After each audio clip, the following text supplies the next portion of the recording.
Hello everyone, I'm glad to introduce our presentation today. Now let me introduce our group. I am Xianyang Huang, the group leader, and as you can see, these are my team members Chen Chaocai, Li Yang, and Zheng Dongshen. Today, I'd like to discuss the company called Royal Dutch Shell, and our group will introduce the leadership of the company. First of all, I will introduce the table of contents. The first one is background of company and its CEO leader. Second one is ethical dilemma. The third one is theoretical underpin and leadership styles of the CEO. Next is conclusion and recommendations. The last one is reference list. Then I would like to show you the background of Royal Dutch Shell Group and the CEO we have chosen. The first one is background. As we all know, Royal Dutch Shell is the world's largest oil company, which is founded in 1907, headquartered in The Hague, the Netherlands and London, the United Kingdom. It is formed by the merger of Royal Dutch Petroleum and British Shell. It is not only a major international producer of oil, natural gas, and petrochemical industry, but also a pioneer in the liquefied natural gas industry. Its business covers 140 countries and employs nearly 19,000 people.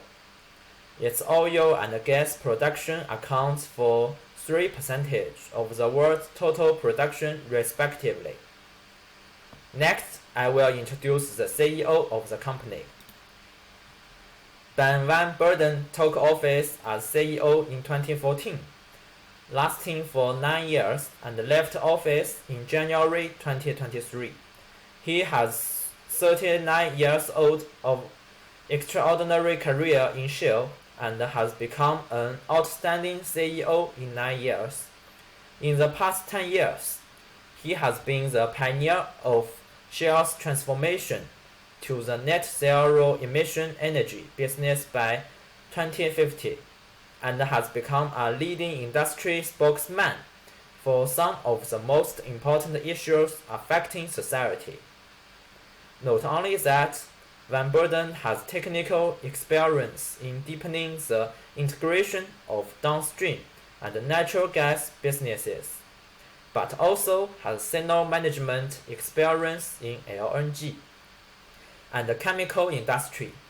In Singapore, the Shell Eastern Integrated Petrochemical Company, Van Beurden has supervised the construction and production of projects, which is the largest integrated center of oil refining and petrochemical of Shell. He also led an ethylene cracking unit expansion project in the Gulf of Mexico in the United States, replacing naphtha with ethane as a raw material. In 2011, his petrochemical department set a profit record of more than $2 billion for the company. Then, let's move on, and the next part, I will invite Zheng Dongshen to introduce the ethical dilemma about Royal Dutch Shell for us. Hello everyone, my name is Zheng Dong.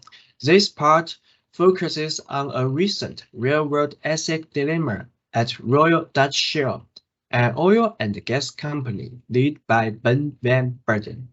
To identify the ethics dilemma is a conflict between alternatives where, no matter what a person does, some ethic principle will be compromised.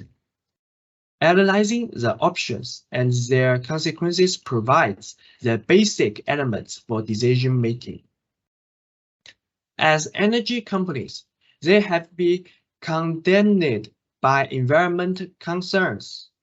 Not only the environmentalists, but also other companies are critical of the company, arguing that the company's large-scale exploration of oil and gas for profit has definitely polluted the global environment.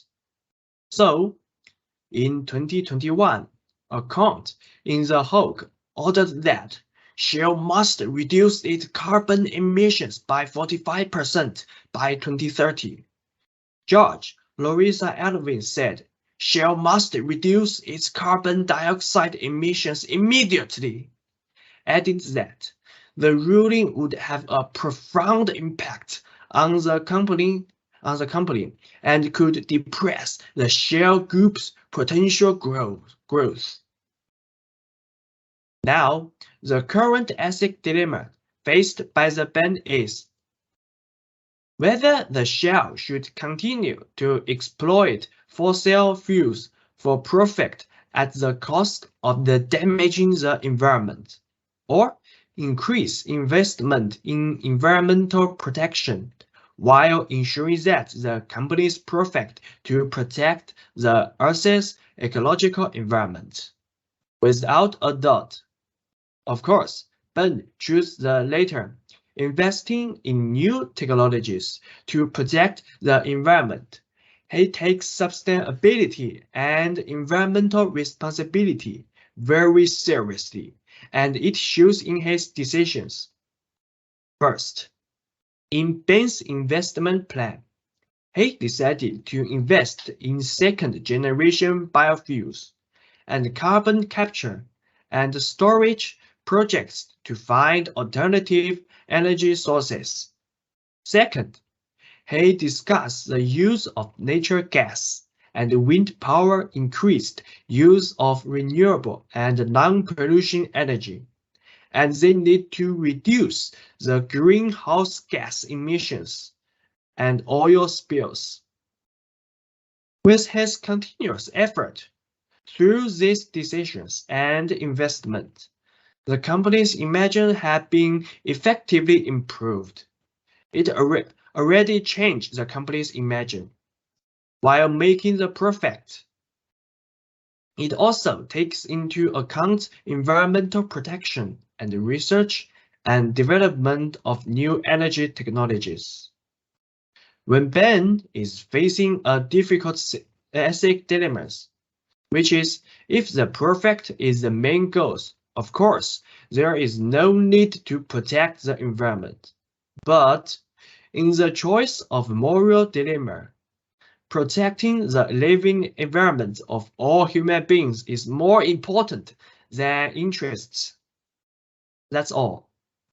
Next, let's welcome Yang Li to give a presentation about theoretical underpinning and leadership styles of CEO. Thank you. Situational theory stressed that the effectiveness of a leader's style depends on the environment and challenges they face. Leadership depends on the situation, and few social scientists would question the validity of this statement. But Burden's leadership style can be analyzed in the context of the judgment of the district court of the Hague, which requires Shell to reduce its global CO2 emissions by 14.5% by 2030. Based on his reaction to the judgment, Ben's leadership style can be described as flexible and adaptable, acknowledges the challenge of reducing emissions.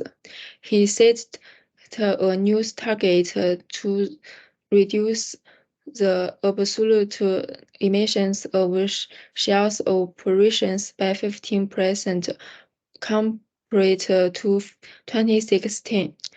This demonstrates his willingness to adapt to the situation and to take concrete steps to reduce Shell's carbon footprint. However, his response also highlights a degree of resistance to the requirements of the judgment. He argued that a 14.5% reduction in emissions from the use the Shell products was unreasonable and inconsistent with the rest of CITES, and that the legal obligation to reduce emissions should be shared by Shell's customers. This suggests a somewhat defensive and opposing stance to the requirements of the judgment, which may reflect his efforts to balancing Shell's business objectives with the demands of stakeholders for greater environmental responsibility. His approach to problem solving in this instance was a mixture of adaptive and goal-oriented approaches.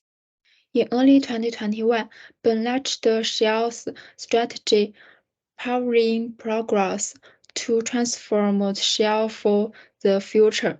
He believes that Shell has a responsibility to society in terms of reducing carbon emissions, and Shell has set a strategy to become a net zero energy company by 2015.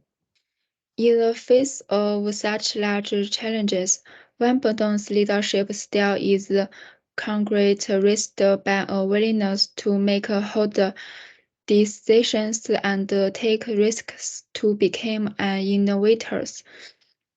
In addition, both innovation and entrepreneurship demand creativity. His ability to adapt to the needs of a changing energy landscape is key to Shell's transformation into a net zero emissions energy company by 2050.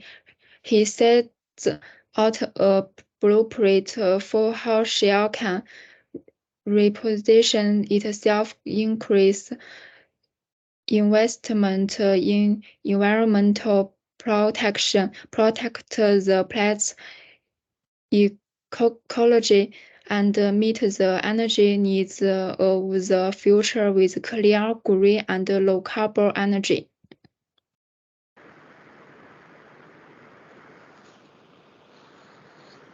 Hello, I'm Chen Chaocai. The main mention this time is Shell CEO Ben van Beurden. It is not only a pioneer who leads the company to zero-emission business, but also a capable person with very rich work experience, leading the expansion of a project in Mexico, in the United States, and creating a profit record. In this ethical dilemma, his role is not only a changer but also an utilitarianism, and faced with the dilemma of conflicting interests between the company and the society. Van chose to abandon the interest of the company and protect the environment as much as possible. He proposed investing in new technologies to protect the environment and reduce greenhouse gas emissions and oil spills. When studying the CEO's leadership style, we found that his leadership style in this matter is relatively flexible. When dealing with this predicament, he opted the part of the judgment and safeguarded the interest of the company and stakeholder while complying with the law. To solve this problem, Ben uses an approach that is a hybrid of adaptive and goal-directed approaches. The company's strategic transformation has been launched, and it is planned to become a zero-emission energy company in the future. And to meet the energy demand of this century with environmentally friendly energy in the future. And next, I have two suggestions for ethical dilemmas and leadership styles. The first one, I would like to make a suggestion in terms of ethical dilemmas. The choices leaders make and the way they respond in a given situation are determined by their ethics. The CEO can consider arranging for the active participation of people in society. I think the company can hold an activity to protect the environment, save energy, and reduce emissions. And the company will prepare reward for those who participate in the activity. This will not only shorten the distance between the company and the public, give people a sense of social participation, improve people's awareness of environmental protection, but also re-establish the company image of protecting the environment. Secondly, in terms of leadership style, I suggest that you can broadly adopt a sportive leadership style. The sportive leadership style is to solicit everyone's opinion to discuss solutions to problems. In such situations, we need to understand the demands of people in the society and also need to pay attention to the needs of stakeholders. Balance the interest while understanding the demand of both parties. This allows us to be more efficient in handling such situations. And this our group's reference list. And finally, thank you for listening.